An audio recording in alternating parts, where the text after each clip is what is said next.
예배 자리에 오신 여러분들을 진심으로 환영하고 축복합니다. 계속해서 지난번에 이어서 삼손에 대해서 말씀을 나누도록 하겠습니다. 이 삼손은 이스라엘이 40년간 블레셋에게 압제를 당하며 고통받는 시대에 태어났습니다. 이스라엘은 오랜 시간 동안 이 압제와 고통을 받았지만 하나님께 부르짖지 않았습니다. 그들은 이미 하나님을 잊어버렸기 때문에 아프고 힘들어도 하나님께 울부짖는 법조차 잊어버린 겁니다. 그래서 하나님은 일방적인 은혜로 이스라엘의 구원자를 세우셨습니다. 그런데 하나님은 이스라엘의 구원자를 정말 그 구원자가 나오는 것과는 너무나 거리가 먼 지파, 제대로 된 지파도 아닌 지파구실도 못하는 유명무실한 단지파에서 구원자를 세우셨습니다. 그리고 그 단지파 중에서도 자녀를 출산 없는 불임의 가정인 마노아의 가정에서 이스라엘을 구원할 구원자를 세우셨습니다. 왜 하나님은 마노아의 가정에서 구원자를 택하신 걸까요? 당시 이스라엘은 지도자들로부터 시작해서 백성들에게 이르기까지 수많은 이방인 아내와 첩들을 거느리고 있었습니다. 그 여인들을 통해서 블레셋의 우상과 음란한 문화들이 들어오게 되었고 이스라엘은 하나님을 떠나 죄에 빠졌습니다. 하지만 마노아는 자녀를 얻기 위해서 그 시대의 가치관과 풍조를 따르지 않았습니다. 자녀를 낳아줄 첩이나 이방 여인을 아내로 맞아들이지 않았습니다. 오직 자신의 아내에게만 충실했습니다. 하나님만을 안식처로 삼으면서 하나님의 위로와 긍휼을 구했지요. 하나님은 이스라엘 가운데 이 마노아에게 집중을 하셨습니다. 그리고 하나님은 마노아의 아내에게 천사를 보내셔서 아들을 낳게 될 것을 알렸습니다. 천사는 장차 낳게 될 그 아이가 이스라엘의 구원을 위하여 특별히 구별된 하나님의 종이니 나시린으로 길러야 한다고 알려줍니다. 나시린은 하나님의 것으로 구별된 사람을 뜻합니다. 나시린에게는 반드시 지켜야 할 규정이 있었습니다. 첫째로 독주와 포도주를 마시면 안 됩니다. 심지어 포도즙이나 포도씨나 생포도나 건포도도 먹이면 안 됩니다. 두 번째로는 머리카락을 깎으면 안 됩니다. 세 번째로는 죽은 시체나 부정한 것을 가까이 하면 안 됩니다. 나시린은 일정 기간을 정해서 서원할 수도 있고 평생토록 하나님께 서원할 수도 있습니다. 그런데 삼손은 하나님의 특별한 종으로 선택되었기 때문에 평생토록 나시린으로 살아가야 합니다. 마노아는 천사가 지시한 대로 삼손이 태어나자 나시린으로 길렀습니다. 그러자 삼손에게 놀라운 일들이 일어나게 됩니다. 우리 함께 사사기 13장 24절과 25절 말씀을 같이 한번 읽어보겠습니다. 그 여인이 아들을 낳음에 그의 이름을 삼손이라 하니라. 그 아이가 자라매 여호와께서 그에게 복을 주시더니 소라와 에스돌 사이 마하네단에서 여호와의 영이 그를 움직이기 시작하셨더라. 아멘. 하나님께서 삼손에게 복을 주셨습니다. 하나님께서 삼손에게 복을 주셔서 어두운 시대를 밝힐 수 있는 작은 태양이 되게 하셨습니다. 그리고 하나님의 영이 삼손에게 임하여 이제 삼손을 움직이기 시작합니다. 지금까지 우리가 사사기를 쭉 살펴보면 성령이 임하면 이스라엘의 사사가 되어서 대적으로부터 이스라엘을 구원해냈습니다. 그렇다면 이제 삼손도 하나님의 영, 성령이 임하셨으니 이스라엘의 사사가 되어서 블레셋으로부터 이스라엘을 구원해야 합니다. 그리하여 무너져 내린 예배를 다시 회복시키고 이스라엘의 마음을 하나님께로 돌이키는 그와 같은 일들을 해야 됩니다. 우리는 이제 그런 기대감을 가지고 삼손을 지켜보게 됩니다. 그렇다면 이 성령을 받은 삼손은 어떻게 행동했을까요? 우리 사사기 14장 1절과 2절 말씀을 같이 한번 읽겠습니다. 삼손이 딥나에 내려가서 거기서 블레셋 사람의 딸들 중에서 한 여자를 보고 올라와서 자기 부모에게 말하여 이르되 내가 딥나에서 블레셋 사람의 딸들 중에서 한 여자를 보았사오니 이제 그를 맞이하여 내 아내로 삼게 하소서 하매. 아멘. 1절과 2절 말씀을 보면 삼손이 블레셋의 도시 딥나로 가서 한 일이 무엇인지 나옵니다. 삼손은 딥나로 내려가서 블레셋을 쳐부신 것이 아니라 블레셋 여자를 보고서 그만 정말 마음을 뺏겨서 아내로 맞이할 생각을 하게 됩니다. 삼손에 대한 이 기대감이 있는 사람은 삼손의 행동을 보고서 당황할 수밖에 없습니다. 이방 여인을 아내로 맞이한 삼손, 이 어떻게 받아들여야 할지 도무지 이해가 되지 않습니다. 왜 삼손은 블레셋의 도시 딥나로 내려갔을까요? 정말 삼손은 블레셋의 여인 중에서 자신의 아내를 찾고자 블레셋의 도시 딥나로 내려간 걸까요? 물론 삼손도 처음부터 불순한 의도를 가지고 딥나에 내려가지는 않았을 겁니다. 이스라엘을 앞으로 어떻게 훈련시켜야 할지, 또 어떤 전략을 세워서 블레셋을 물리쳐야 하는지 그것을 알고자 처음에는 그 도시를 정탐하러 딥나로 갔을 겁니다. 블레셋의 군사력이 얼마나 되는지, 또 이들은 어떤 무기를 가지고 있는지, 남자들은 몇 명이나 되는지, 또 전략적으로 중요한 시설은 어디에 있는지, 블레셋의 분위기는 어떠한지 그것을 알고 싶은 마음에 내려갔을지도 모르겠습니다. 하지만 삼손은 거기에서 여자에게 반해버립니다. 늘 삼손의 이야기에는 이 여자가 등장합니다. 삼손은 블레셋의 여인을 보자 정욕에 이끌려서 이스라엘을 구원할 사사라는 이 사명과 하나님께 구별된 나실인이라는 정체성마저 다 잃어버리게 됩니다. 그저 그 여인과 결혼할 생각만 가득했습니다. 삼손은 그 길로 다시 돌아와서 다짜고짜 부모에게 요청을 합니다. 마음에 드는 블레셋 여인을 만났으니 아내로 삼게 해달라고 요청한 겁니다. 삼손의 말을 들은 부모는 정말 깜짝 놀라 반대를 하게 됩니다. 우리 3절 말씀을 같이 한번 읽어보겠습니다. 그의 부모가 그에게 이르되 내 형제들의 딸들 중에나 내 백성 중에 어찌 여자가 없어서 내가 할례 받지 아니한 블레셋 사람에게 가서 아내를 맞으려 하느냐 하니 삼손이 그의 아버지에게 이르되 내가 그 여자를 좋아하오니 나를 위하여 그 여자를 데려오소서 하니라. 아멘. 신부를 데려오려면 결혼 지참금이 있어야 합니다. 결혼 지참금은 보통 신랑의 아버지에게 나오는 것이기 때문에 삼손은 결혼 문제를 아버지와 상의할 수밖에 없습니다.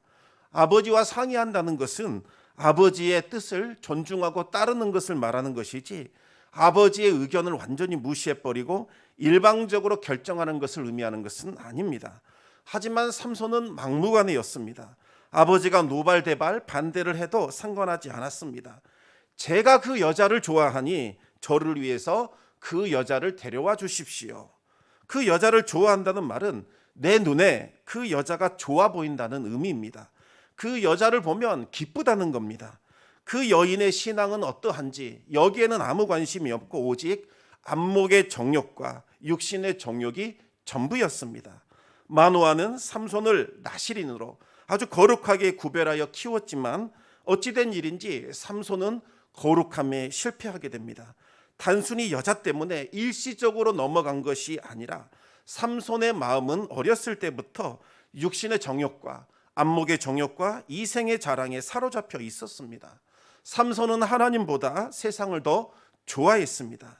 삼손은 당시 이스라엘의 영적 상태가 어떠했는지를 대표적으로 보여주는 인물입니다. 하나님은 이스라엘이 거룩한 백성이 되기를 바라면서 이스라엘을 진심으로 돌봐주었고 또 거룩하게 구별하여 주셨습니다. 하지만 이스라엘은 정욕에 사로잡혀서 하나님을 버리고 세상을 따라가게 됩니다. 이스라엘의 관심은 하나님께 있지 않았고 썩어 없어질 세상에 있었던 거지요. 그런데 이제 가장 문제가 되는 이 9절이 하나 나옵니다. 이 4절 말씀 때문에 우리가 삼손을 이해하기가 정말 어렵습니다. 우리 함께 4절 말씀을 같이 한번 읽어보겠습니다.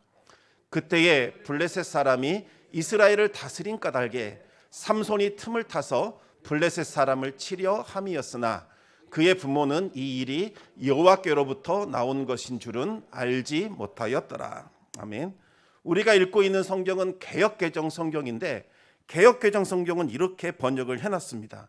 이걸 그대로 해석하게 되면 삼손이 이 욕정 때문에 블레셋 여인과 결혼하려고 한 것이 아니라 블레셋을 치고자 하는 그 틈을 엿보자 하는 큰 뜻을 품고서 마치 결혼한 것처럼 이렇게 생각이 됩니다.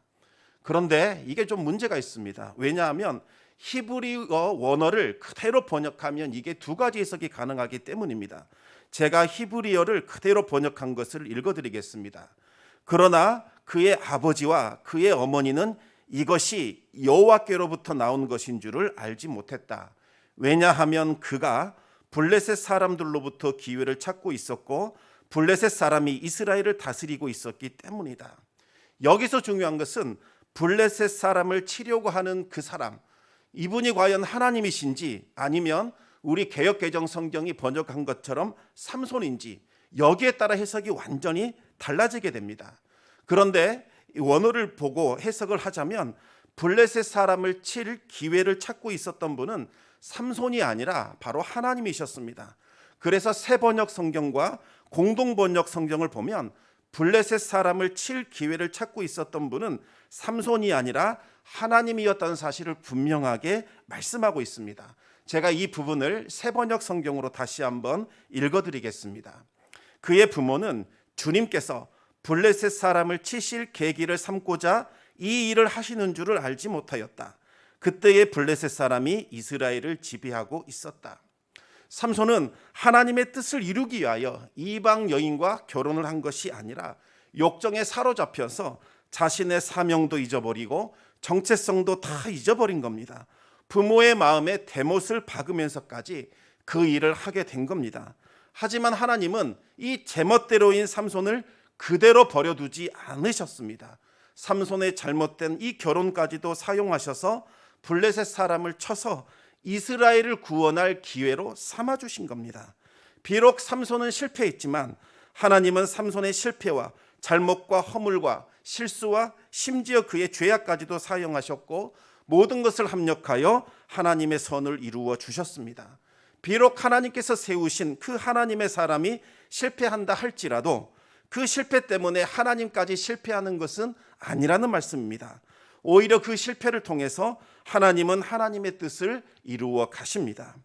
신사임당의 이야기 중에 이런 이야기가 전해져 내려옵니다.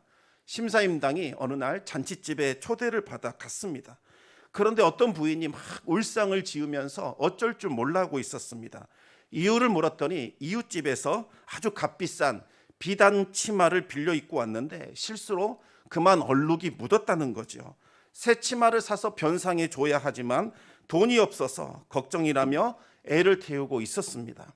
심사임당은 즉시 가서 붓과 또 벼루를 가져오라고 해서 치마의 그 얼룩진 곳에다가 포도송이를 그려넣기 시작을 합니다. 이 포도송이는 이 심사임당이 어렸을 때부터 가장 즐겨 그렸던 주특기였습니다. 그림을 본 사람들마다 모두 다 감탄을 하게 됩니다. 치마를 빌려 입은 그 부인은 심사임당이 그린 그 얼룩 치마를 가져다가 시장에 팔게 됩니다. 비싼 치마보다 훨씬 더 몇 배나 되는 금액에 팔 수 있었습니다. 그 부인은 새 비단 치마를 사서 주인에게 돌려주었고 나머지 돈은 심사임당에 가지고 왔습니다. 하지만 심사임당은 살림의 보태라면서 받지 않았다는 그와 같은 이야기가 있습니다. 무슨 말이냐면 우리는 우리의 실수와 잘못과 죄악과 욕정으로 인하여 우리의 인생을 망쳐버립니다. 하나님의 뜻과 계획과는 완전히 어긋난 실패한 인생을 살게 됩니다. 하지만 하나님은 우리 인생에 개입해 주셔서 완전히 망쳐버린 그 인생, 실패한 인생을 다시 아름답고 보배로운 작품으로 만들어 주시고 하나님의 뜻을 이루는 데 사용해 주신다는 말씀입니다. 우리 함께 로마서 8장 28절 말씀을 같이 한번 읽어보겠습니다. 우리가 알거니와 하나님을 사랑하는 자 곧 그의 뜻대로 부르심을 입은 자들에게는 모든 것이 합력하여 선을 이루느니라. 아멘. 그러면 어차피 하나님께서 다 합력해서 선을 이루실 것인데 우리는 아무렇게나 살면 되지 않느냐, 이런 생각이 들 수 있습니다. 여러분은 어떻게 생각하십니까? 이러한 주장은 구원파 이단이 하는 주장입니다. 여러분, 바로가 마음을 강팍하게 함으로써 애굽에 10가지 재앙이 내렸고 또 홍해 사건이 일어나게 됩니다. 그 사건으로 인하여 하나님의 구원 계획은 실패한 것이 아니라 도리어 큰 영광을 나타내 주셨습니다. 그렇다면 바로가 마음을 강팍하게 한 것, 이거 잘한 걸까요? 잘못한 걸까요? 그리고 바로는 그 사건을 통해서 과연 구원을 받았을까요? 그렇지 않습니다. 바로를 통해서 하나님의 영광이 나타난 것은 분명하지만 바로는 자신의 죄악으로 인하여 심판을 받아 멸망했습니다. 하나님께서 삼손의 죄악과 잘못된 결혼을 사용하셔서 블레셋을 치고 이스라엘을 구원하셨다 할지라도 삼손이 받게 될 영광은 전혀 없습니다. 삼손은 오히려 하나님의 진노와 형벌을 받게 됩니다. 삼손은 기회가 있을 때에 속히 회개하고 하나님께로 돌아와야만 했습니다. 하나님이 기뻐하시는 일을 하면서 하나님께 영광을 돌려야 했던 거지요. 그랬더라면 하나님께서 삼손의 그 잘못과 허물을 용서하시고 회복시키셔서 하나님의 영광을 나타내 주셨을 겁니다. 하지만 삼손은 더욱더 죄의 길로 빠져들어가게 됩니다. 삼손은 부모와 함께 이제 딥나로 내려갔습니다. 그리고 딥나로 내려가는 도중에 부모와 떨어져서 이리저리 구경을 하러 다니게 됩니다. 그러다가 나실인이라면 절대로 가지 말아야 할 금지구역인 바로 이 포도원으로 들어가게 됩니다. 왜 삼손은 포도원에 들어갔을까요? 그 이유는 단순합니다. 포도를 먹고 싶어서 포도원에 들어간 거지요. 그리고 삼손은 나실인의 금지구역인 그 포도원에서 젊은 사자 한 마리를 만나게 됩니다. 삼손이 포도원에서 사자를 만났다. 이것은 하나님의 사람이 가지 말아야 할 곳에 갔을 때 어떤 일들이 일어나게 되는지를 정확하게 보여줍니다. 바로 이 젊은 사자라는 위험을 경험하게 되는 거지요. 하지만 하나님은 금기를 어긴 이 삼손을 보호해 주셨습니다. 오히려 삼손에게 성령을 부어주셔서 초인적인 힘을 발휘하게 하셨고, 삼손은 마치 이 사자를 염소 새끼를 찢듯이 찢어버렸습니다. 삼손이 가진 이 초월적인 힘은 바로 성령에서부터 나온 겁니다. 하지만 삼손은 정말 영적으로 미련하고 어리석은 자라 자신의 머리카락에서 힘이 나온다고 착각을 했습니다. 얼마나 영적으로 무지한지를 단적으로 보여주는 일입니다. 원래 삼손에게 하나님께서 초자연적인 힘을 주신 것은 블레셋 사람들을 멸하고 이스라엘을 구원하는 데 사용하라고 주신 것이었습니다. 하지만 삼손은 그 힘을 어떻게 사용해야 하는지에 대해서는 전혀 관심이 없었습니다. 그저 자신에게 주어진 이 능력을 당연한 것으로 여기면서 오직 자신의 정욕을 충족시키기 위해서 하나님의 능력을 사용하게 됩니다. 삼손은 이 사자를 만난 사건을 통해서도 자신의 잘못을 전혀 깨닫지 못하게 됩니다. 8절을 보시면 이제 얼마 후에 삼손이 그 여자를 맞이하려고 다시 가다가 돌이켰다라는 내용이 나옵니다. 아마도 이 블레셋 여인을 이제 아내로 맞이하기 위하여 결혼식을 치르기 위하여 부모와 함께 딥나로 내려간 것 같습니다. 그런데 또다시 삼손은 딥나로 내려가다 말고 부모 몰래 옆길로 벗어났습니다. 삼손이 또 어디로 갔을까요? 바로 포도를 먹고자 금기된 그곳 포도원에 들어간 겁니다. 그런데 그 포도원에는 지난번에 자신이 죽인 사자의 시체가 있었습니다. 그런데 시체 안에는 수많은 벌떼와 벌들이 모아놓은 꿀이 있었습니다. 일반적으로 벌은 부패한 시체에는 집을 짓지 않습니다. 가죽과 뼈가 바짝 말라야 거기에다 집을 짓고 서식을 하게 됩니다. 그런데 벌이 집을 짓고 그곳에 꿀을 모았다는 것은 아주 엄청난 시간이 흘렀다는 것을 의미합니다. 삼손이 오랫동안 딥나를 오고 가면서 이방 여인과 연애를 계속했다는 그것을 보여주고 있는 겁니다. 정말 이 제멋대로인 삼손입니다. 삼손은 그런데 여자에게만 약한 것이 아니라 먹는 것에도 약했습니다. 삼손은 달콤한 벌꿀의 유혹을 이기지 못하고 손으로 꿀을 떠서 길을 걸어가면서 그것을 먹었습니다. 그리고는 다시 돌아와서 꿀을 가져다가 자신의 부모에게도 드리게 됩니다. 삼손은 이 꿀이 어디에서 온 것인지 부모에게는 알리지 않았습니다. 왜 알리지 않았을까요? 바로 이 사자의 시체에서 나온 꿀은 먹어서는 안 되는 금기된 음식이라는 것을 삼손도 이미 알고 있었기 때문입니다. 나실이는 시체와 접촉해서는 안 됩니다. 따라서 사자의 시체도 접촉할 수가 없었습니다. 또 사자의 시체 안에는 꿀이 있었기 때문에 이 꿀은 시체와 접촉된 것이라 부정한 음식이 되었습니다.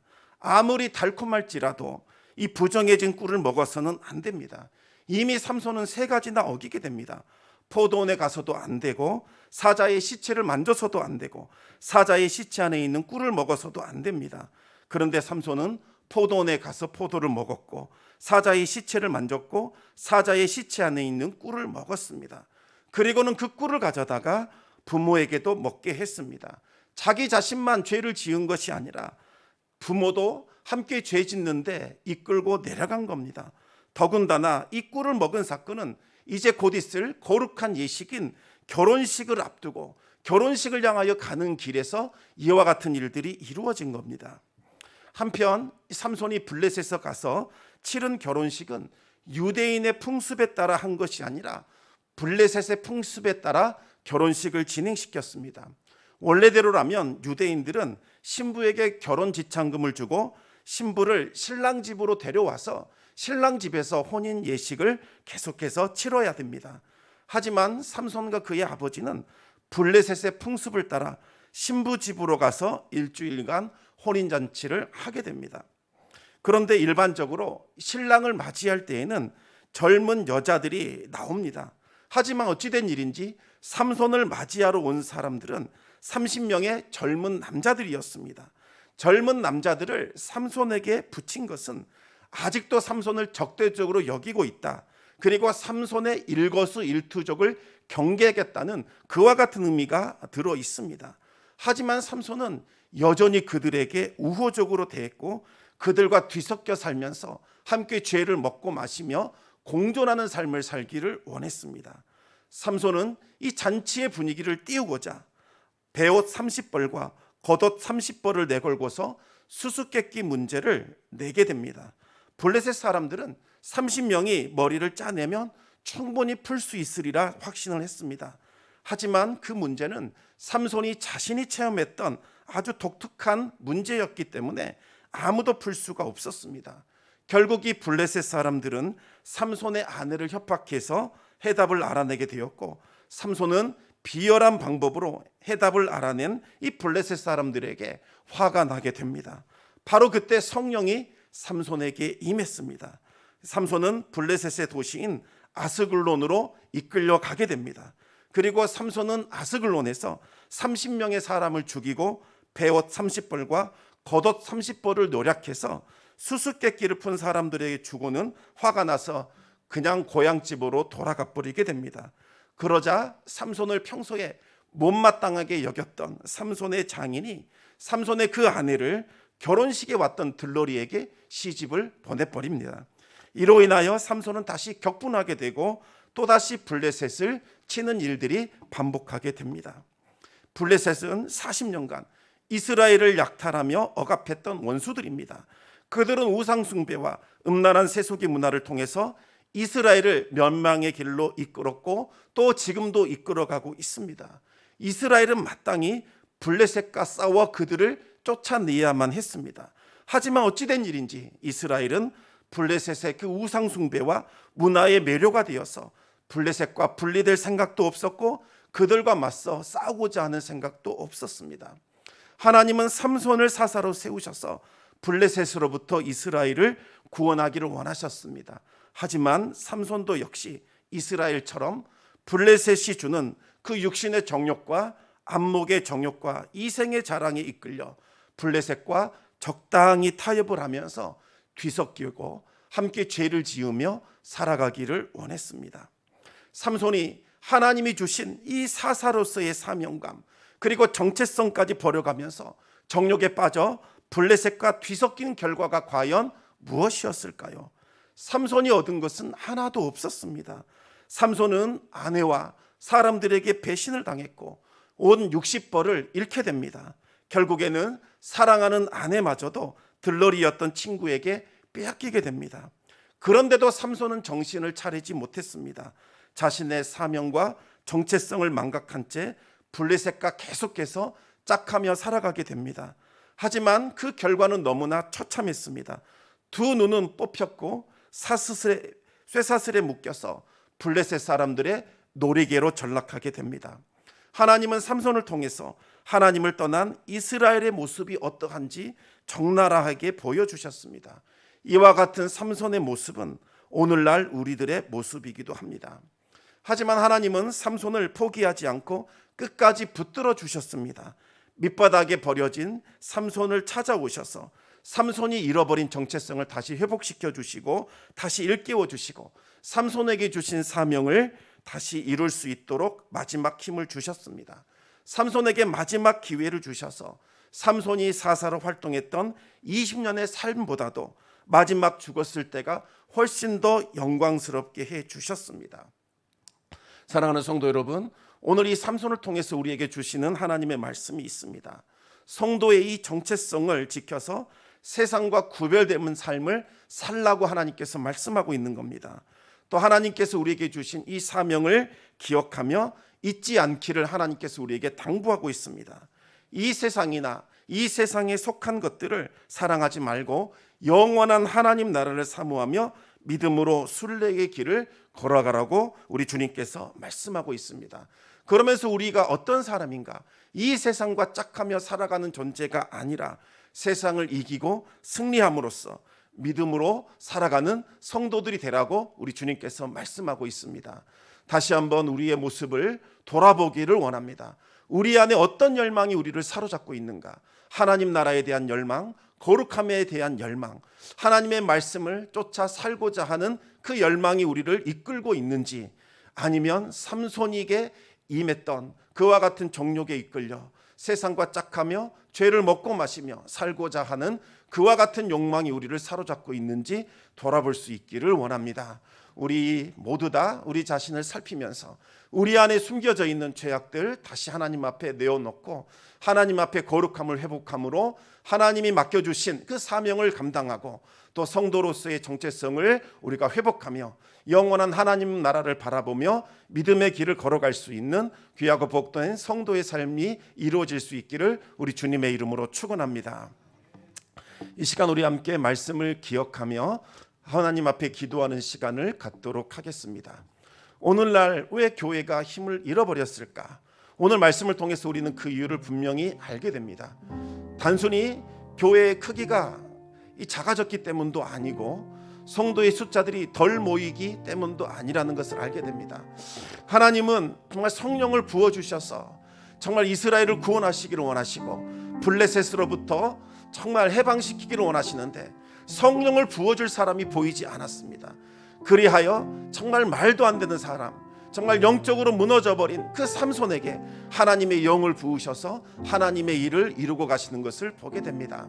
하나님, 바로 이곳에 하나님의 성령이 부어질 수 있도록 하나님의 성령을 부음받은 우리가 하나님의 뜻과 하나님의 계획을 따라 이 세상의 그 정욕과 맞서 싸우며 하나님 나라를 확장하며 하나님의 뜻을 펼쳐가는 그와 같은 사명 감당하기를 원합니다.